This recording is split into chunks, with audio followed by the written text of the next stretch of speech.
Farmview with Kieran O'Connor on WLR. Brought to you by GlanbiaConnect.com. Hello and welcome to Farmview. Well, as usual, it's Kieran O'Connor here with your weekly farming programme, and once again I have a very busy show for you. On this week's programme, we'll preview next week's big event. It's the live webinar virtual farm walk from Shane Fitzgerald's open source farm in Portlaw, entitled Reducing Carbon Footprint of Milk Production Systems. We'll also hear how Clashmore Kinsalebeg Community Council has become a sustainable energy community. And plus I'll talk to CountryLife Horticulturalist Malachy Doherty about grow your own options and indeed planting your hedgerows on farm this autumn. And plus, as always, we'll have our farming calendar. Farmview with Kieran O'Connor on WLR. With GlanbiaConnect.com, Ireland's biggest online farming shop and more. Well, on Thursday next, a live webinar and virtual farm walk will take place from Shane Fitzgerald's farm in Portlaw in association with the National Dairy Council. It's entitled Reducing Carbon Footprint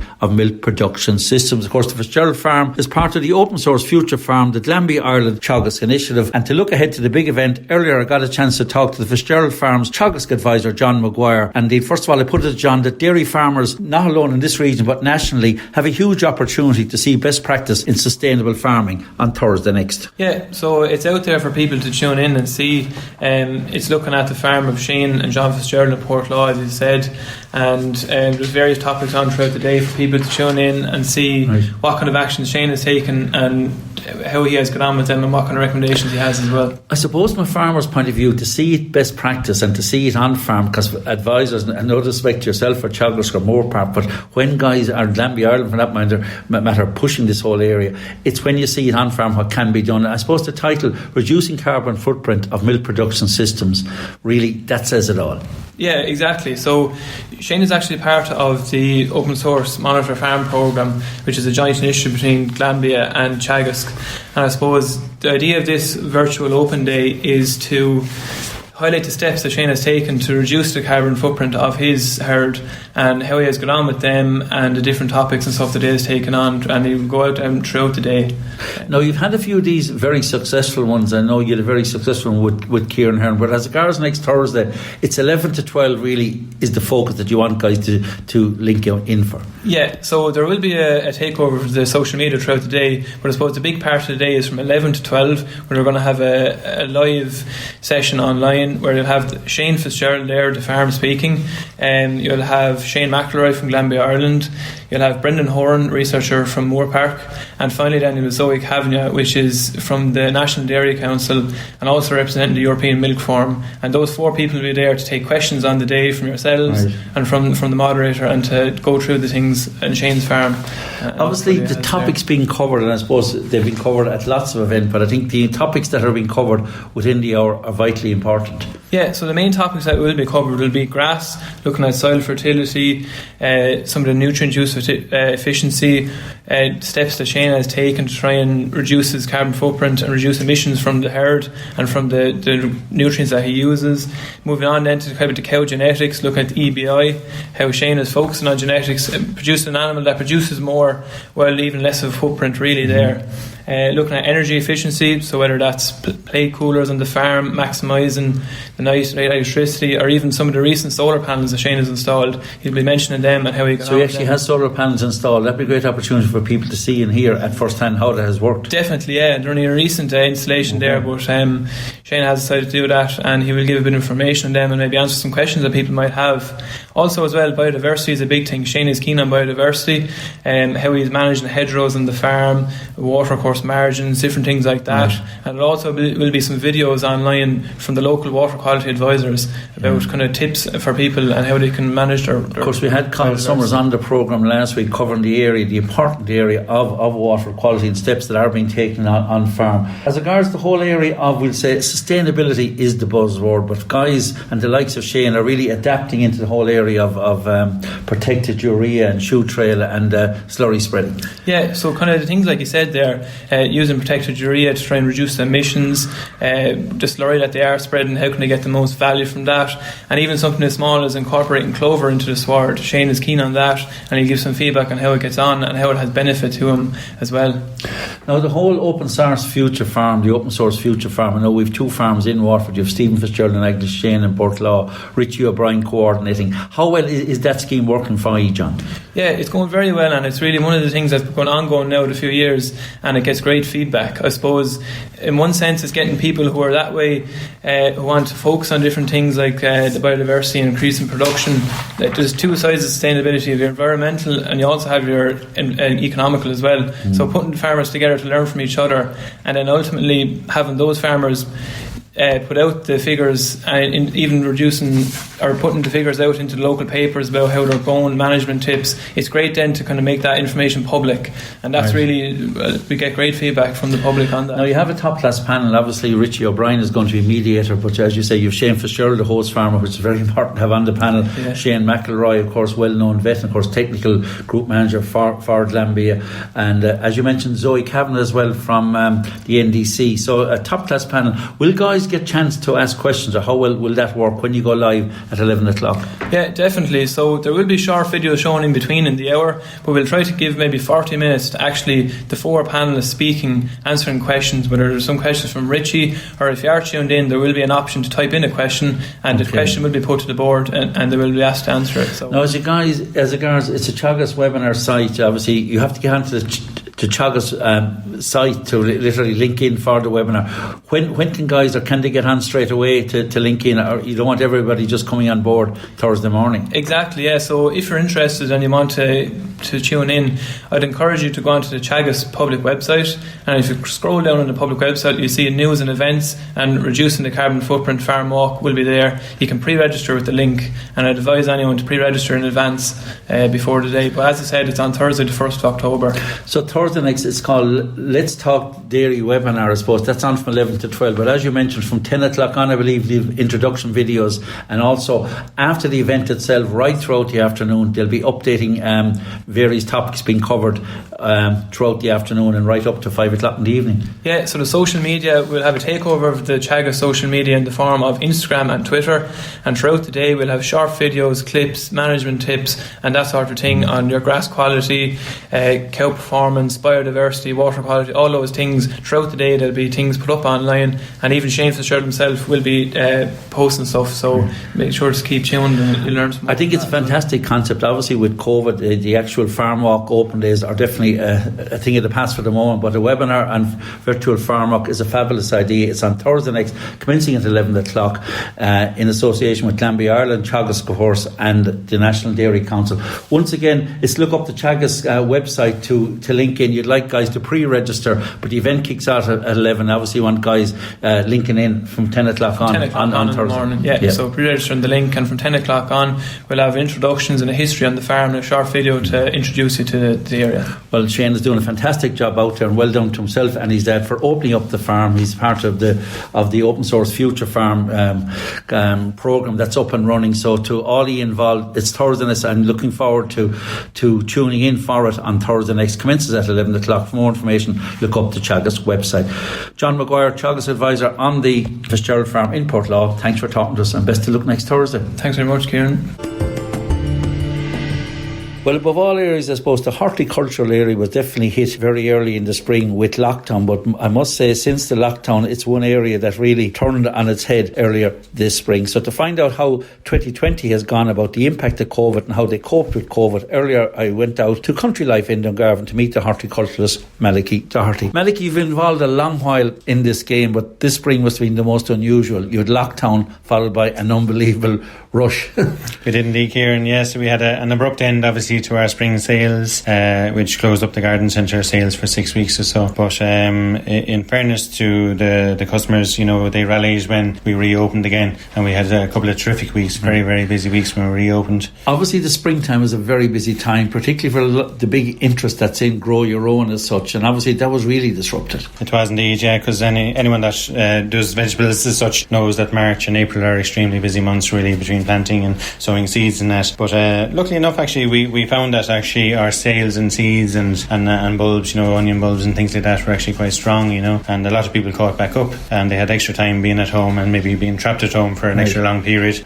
so we did quite well actually. And do you find the interest has literally, pardon the pun, grown in that whole area? It has this year for sure. Now during the recession there was a resurgence and grown, but that slackened off slightly as people got back to work and things, but this year obviously then with more people at home there was a big upsurge again. Obviously you lost 4-6 weeks of a key period. When you reopened, any time I came over to CountryLife in Dungarvan, there's a queue out to the gate. So did that nearly make up for what you'd lost, or were you still on a catch-up scenario? In a way, it actually did make up over a period of a good few weeks, really. You know, we had 2 terrifically busy weeks when we reopened. There was queues, but I thought it was managed very well. Yes. We only allowed in a certain amount of people at one time, but it was a controlled flow, so it was quite nice from the point of view that there was no massive crowding in the garden centre, and people were able to shop at their leisure and then leave with no pressure. Maliki, above all areas, of course, the drought must have been a huge hit for your area. We had a drought, obviously, in April, late April, and then we had a nasty gale of wind there for one night, which actually did a lot of damage to trees and things at home anyway, you know. But we surmounted all those troubles, and then the rain came, of course, later in the summer. So it actually turned out to be a wet summer, which in one way was very good for gardens, because lawns and things, trees recovered, and then vegetable gardening was very busy, actually, because I have a terrific bumper crop of apples and potatoes this year. Right. Now we're heading into the autumn, obviously. Is there still time for people, or what areas as regards grow your own, or is there still interest in that, an opportunity now as we head into the September-October period? Just now at the minute,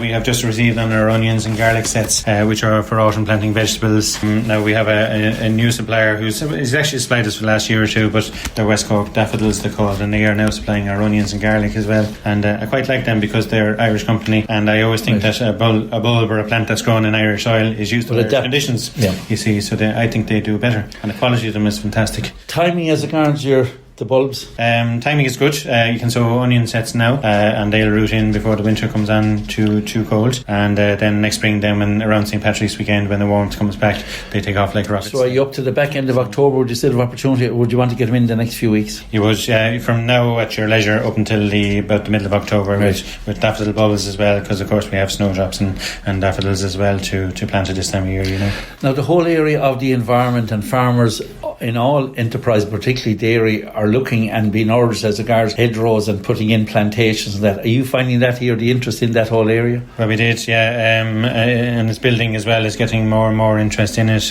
This year we had Operation Pollination, which was to encourage farmers and gardeners to sow wildflower seeds ideally. Native ones are even better than, we'll say, foreign seeds from outside of Ireland. Did you have an uptake on that? Well, we just did terrifically well, actually, you know, and overall it was very successful. We sold loads of wildflower packs of seeds and loads of reports back. Some of the towns around Kilkenny, even in Dungarvan here, our own roundabout outside, had wildflowers in it this year. The council planted, and it looked terrific for about 4 to 6 weeks or so, you know.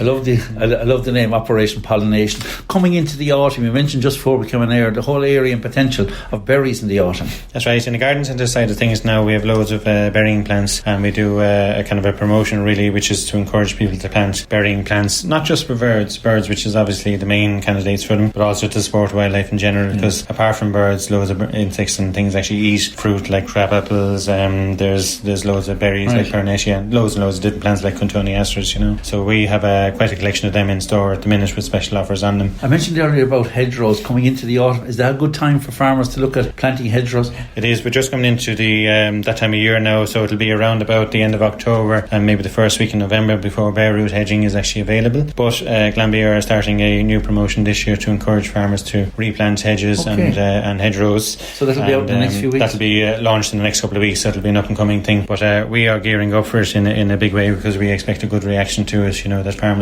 will actually plant. A lot of farmers, obviously, it'll be dipping their toe in the water as regards putting in hedgerows. Is there a lot to it, or would guys need to go for advice, or when they come in here and talk to yourselves, I'm sure you'll be able to guide them in the right path, both varieties and indeed how to actually proceed? Exactly. No, of course we'll always be available for advice, but the real trick to it all is to try and plant them before Christmas time. That's working with nature. Basically the soil is still warm from the summer previous, and the ground isn't too wet. We haven't had a saturation from January and February rain, so it's always wise to get them in before Christmas, but not too late, up until the 1st of March or so.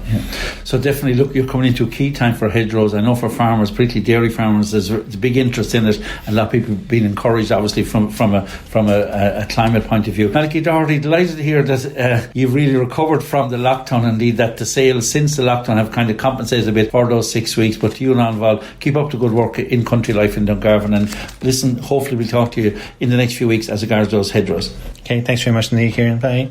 Farmview with Kieran O'Connor on WLR. With GlanbiaConnect.com. Thousands of products in the palm of your hand. And you're welcome back to part 2 of Farmview. Now, before we hear how Clashmore Kinsalebeg Community Council has become a sustainable energy community, we talk to Eitel McKenna. Let's have a look at some items from our farming calendar. First of all, turning to farmer markets, of course, top-class fresh farm and artisan food products available weekly at all of these country markets and farmer markets. This Saturday and every Saturday morning, Waterford Farmers Market, John Roberts Square, and also, of course, on Saturday morning, the Strawberry Farmers Market, now trading outdoors every Saturday morning. On Sunday, there's more Farmers Market. Castle Avenue is more, trading from 10 until 4 every Sunday, while also we have the Ardmore Farmers Market just off the beach car park, running from 11 until 3. On Thursdays, Dungarvan Farmers Market, Grattan Square, Dungarvan, every Thursday morning, running from 9 until 2, while on Friday mornings we've Dungarvan Country Markets at the Causeway Tennis Club in Abbeyside, and also on Friday mornings we have the Waterford Country Markets in St Olave's Hall. To our marts this Saturday, as always, we have cattle and calf sales every Saturday at Waterford Ross Mart, commencing from 10, and on Mondays, of course, it's Dungarvan Mart every Monday, with cattle and calf sales every Monday morning from 11. And remember,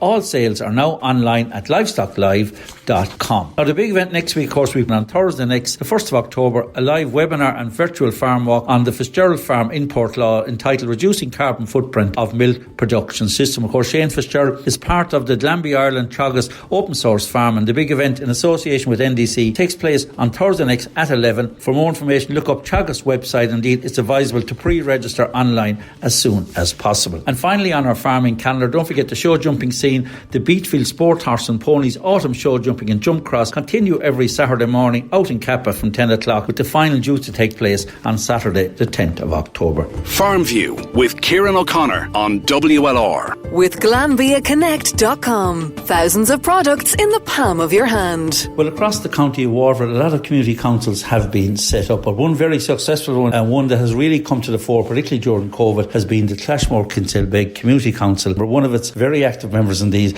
is Eitel McKenna. Eitel, first of all, welcome to our programme. Thank you very much. Clashmore Kinsalebeg Community Council, when did you actually set up? We started in 2015, and the idea was that there were lots and lots of wonderful things happening in the community, because we thought if we could work together, we could achieve an awful lot more. So we set up a community council, and the idea was to find solutions for our community by working together. It would give us more power, it would give us more people, it would give us more strength. We would try to make our area just about the best place you could possibly live and look after the heritage and the environment. How difficult was it to get everybody together? Was it a case of contacting all the various clubs and associations in the area, because, as you say, one voice, the strength in unity, bring you all together? We had open meetings to invite people to come along, and we got great support. It doesn't mean that the GAA stops functioning or the community alert stops functioning. It just means that we've got this overarching way of communicating with each other. And I think during the COVID experience, the value of that kind of community council approach really came to the fore, because when we realised that the country was going to be locked down, we had a meeting very quickly, socially distanced and all the rest of it, and we brought all the community together and we said, look, what can we do? What will we do? There are people who are isolated and frightened, and by working with everybody in the community, in a matter of days we had 60 volunteers organised, we had 9 coordinators organised, we delivered a leaflet to every single house in our community. All within a few days? All within a few days. Fantastic. And that's because you've local knowledge and you've local support, and you can ask other people to help you and they can ask you for help. So it really put the Clashmore Kinsalebeg Community Council literally on the map, because you had been there for those few years, but really the COVID really, if anything, I know it's dreadful to say, but the COVID actually was a blessing in the sense that people saw the value of this community council. I think so, and I think we saw it ourselves too, that in areas where there isn't a structure, people were lost, people didn't know what to do, whereas we had a plan quite quickly because we were used to working with each other. As regards a group like yourselves, of course, there's a lot of support out there, and I know the Sustainable Energy Community, you're now one of those under the Sustainable Energy Ireland brand, so that was a huge achievement for you. It was. We did an energy master plan, and we're now a Sustainable Energy Community, and there are only 2 of those in Waterford, Tramore and ourselves. So for a little place it's not a bad achievement. Now, as regards going forward, and obviously with COVID has restricted a lot of the activities, how are you managing, number one, and as regards the whole community, the actual master file of everybody who lives in context within the community, are you still working on that? We are. From an energy point of view, it's made things very difficult, because our plan was that we would have a meeting in the autumn, and that we would be able to encourage people to apply for retrofitting grants and things like that. Now, none of that can happen. But at the same time, we are going ahead with the spreading the word about what is available.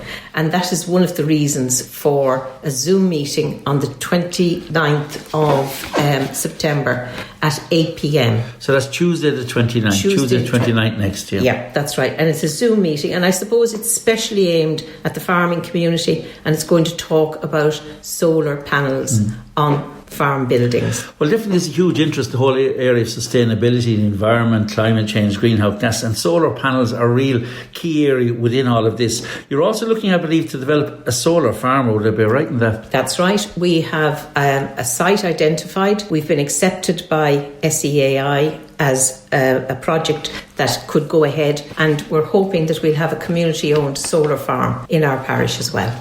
So once again, the meeting is on the Tuesday night. It's Tuesday the 29th. That's Tuesday the 29th next at 8 p.m. If people want to find out more about the Clashmore Kinsalebeg Community Council, before we come in here, you mentioned about your very active Facebook page. We have a very active Facebook page. It finds lost dogs, it finds lost cats, it does all sorts of community. There's new postings on it just about every day. But if you want to find out about the details of that meeting and how to log into it, the meeting ID and password and all the rest of it, just go to our Facebook page. I'm really impressed by the enthusiasm that you have and the response that you have, and I know your football and hurlers are doing well on the pitch and your tidy towns are doing well, but first of all, being only one of two sustainable energy communities in the county. Your dad, Tom Llewellyn, some of our older listeners might remember and still remember Tom Llewellyn. He's 100 years of age and still hale and hearty. Still hale and hearty, and had his 100th birthday in July. It was going to be a big family, but it was a very small gathering.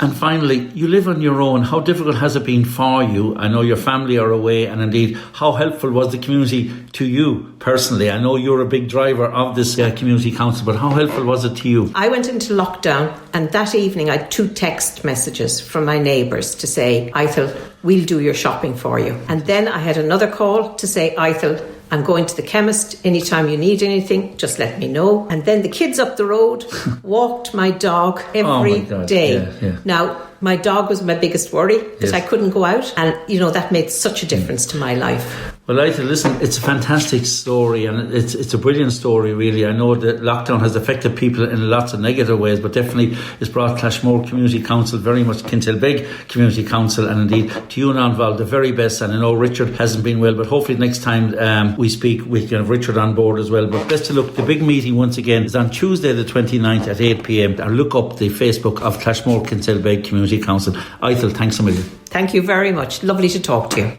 Well, before I go on the racing front, we had a good week again for local Waterford connections. Cross-channel, young Dungarvan jock Sean Houlihan rode a fine winner at Plumpton, while back at home we'd wins at Tramore for Butlerstown trainer and rider Paul Power, and at Navan for Knockeen, Butlerstown trainer Henry de Bromhead, who saddled a fine double, keeping up his great run of winners at the moment. While at the Harvest Festival in Listowel, Dungarvan trainer John Queely got the week off to a good start for Waterford connections with a nice winner on Sunday, with Butlerstown trainer rider Paul Power back again to winners' enclosure at the Kerry venue as well. And of course, Henry de Bromhead saddled yet another winner, this time for Waterford owner Debbie Halley at Listowel, to keep up a great week for local connections down at the Kerry venue. So that's my lot for this week's programme. Once again, my thanks to Ollie and Sean for all their help in putting this week's show together. So from myself, Kieran O'Connor, stay safe, keep up the protocol, and hopefully I'll have your company again same time next week. Farmview with Kieran O'Connor on WLR. With GlanviaConnect.com, Ireland's biggest online farming shop and more.